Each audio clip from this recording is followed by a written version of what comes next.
Good evening সবাইকে। আজকে হলো শুক্রবার আর এখন বাজে সন্ধ্যে 6:30।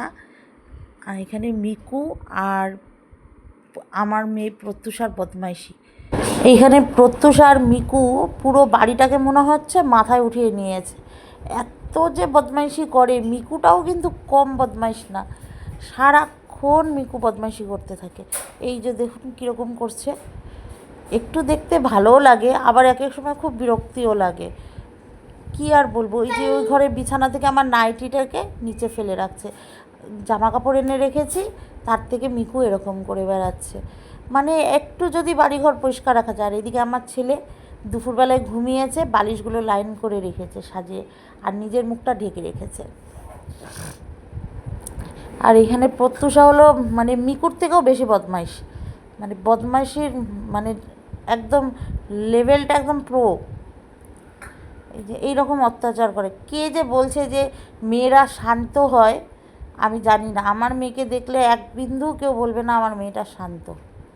এক নম্বরের দুষ্টু বাচ্চা। আর এই যে এখন আমার ছেলে আসছে, আমার মিকুর কেয়ারটেকার, সব সময় ওর যত্ন নিচ্ছে, ও কি করবে কি না করবে। আর এখন বিছানাটা করে দিচ্ছে এখানে। ওর খাঁচা থাকতেও ওকে এখানটাতে এরকম করে টাওয়ালটা পেঁচিয়ে রাখে। যে এখন দিচ্ছে টুপি, মিকু মনে হয় টুপিটা পরে বসে থাকবে। কি বলবো আর, বলার আমার কিছু নেই।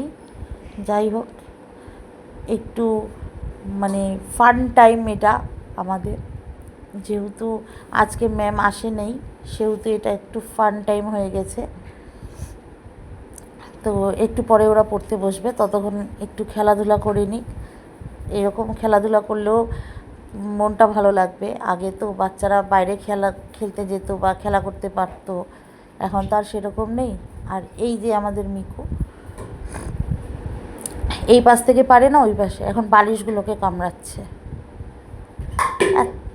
এত বদমাইশি করে, মানে কিছু বলার নেই। তো চলুন আপনারা দেখতে থাকুন একটু মিকু আর প্রত্যুষার বদমাইশি। আর এটা একটা ছোট্ট ভ্লগ করে শেয়ার করলাম। আমার কাছে এসেছিলো, কিন্তু আমার কাছে ওরকম পাইনি, আমি ওকে উঠাইনি বা হাত দিয়ে ধরিনি, সেই জন্য আবার চলে গেছে এই দিক দিয়ে।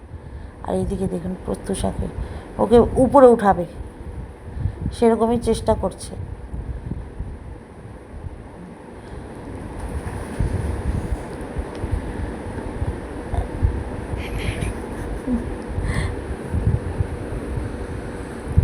এই যে মিকু আবার চলে আসছে এদিকে।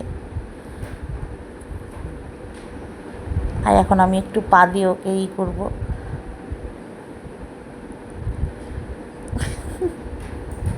এই আবার গেছে আমার ছেলের কাছে। তো যাই হোক, এরকমভাবে ওরাও একটু মজা করুক।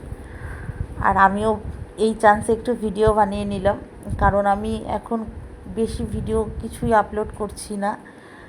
তো আমার একটা ফেসবুকে একটা পে আউট সেটিংটা ঠিক করতে হবে, সেই জন্য এখনও করছি না। দেখি কালকে গিয়ে সেটিংটা ঠিক করব পে আউটের, তারপরে আবার ভ্লগ করব।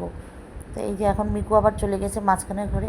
এখন জামা কাপড়গুলো একটু সরিয়ে রাখা হয়েছে, সেই জন্য পাচ্ছে না। আজকের ভ্লগটা এখানেই শেষ করলাম, আবার দেখা হবে অন্য একটা ছোট্ট ভ্লগে।